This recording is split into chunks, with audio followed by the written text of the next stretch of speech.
In my last video on this channel, I made the following statement. Quite a lot with a scraper to get a good finish. However, sanding will take you to the next level. And of course, whenever you make a statement like that, someone will dispute it because it goes against either what they believe or their own experiences.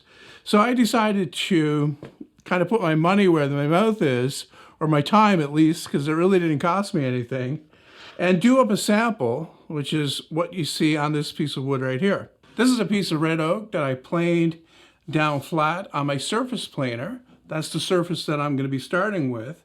And on this end over here, in this patch, I sanded, and over here, I scraped only. For sanding, I started with 100 grit on my random orbit sander, and everything you're watching here is exactly how long it took me to do it. I'm not cutting out parts or I'm not speeding anything up. This is exactly how long I sanded it with 100 grit. And then I changed that out to 220 grit, which is what I would do for a flat surface. And I sanded the area again until I felt that I had it sanded enough. And then finally, and I do this basically without exceptions, is I hand sanded it again with 220.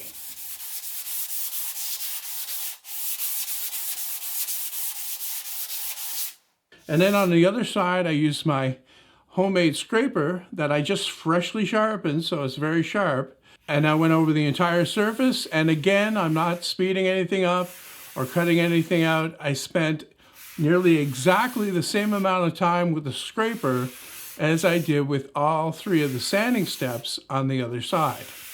While you're watching this, I'll let you know that I'm joining the Makers Mob. And in preparation for that, I thought I would share some of the great free plans from the other makers who are already on there.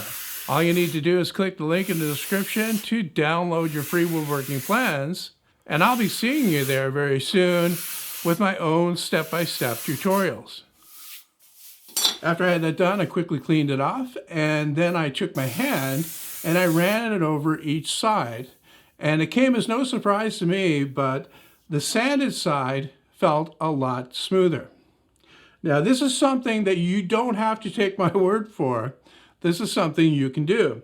Even if you don't have a scraper, I have a video showing how to make one from an old saw blade. You make yourself a scraper, scrape the side, and compare it to the one that's sanded in the way I talked about. And you can see for yourself how much smoother sanding makes it.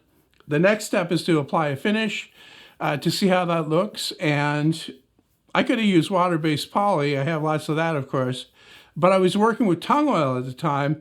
And the benefit of tung oil, or any type of oil that has a little bit of a darkness to it, is that it will really show up imperfections or scratches so that you can see them more clearly.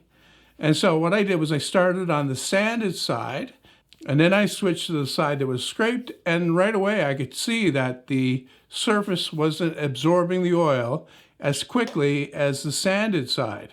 More of it was sitting on the surface.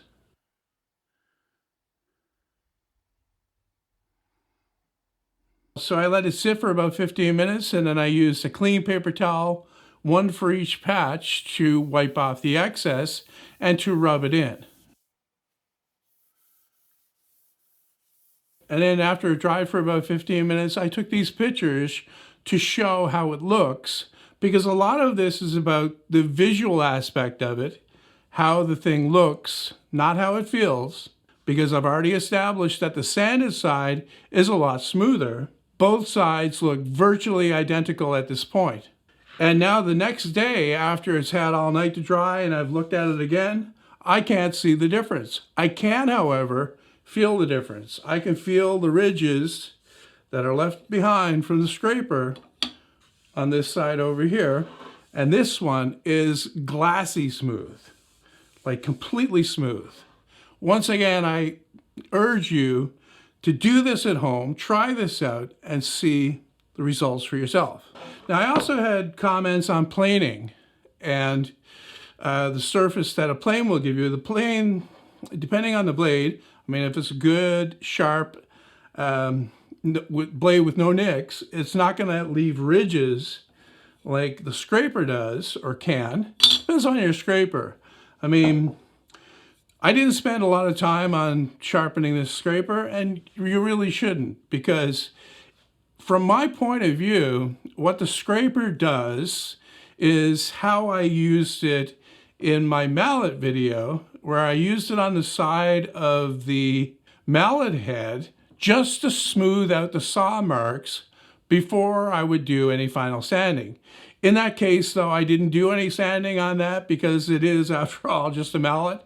But that's the way I see it. It saves you a lot of sanding. It can.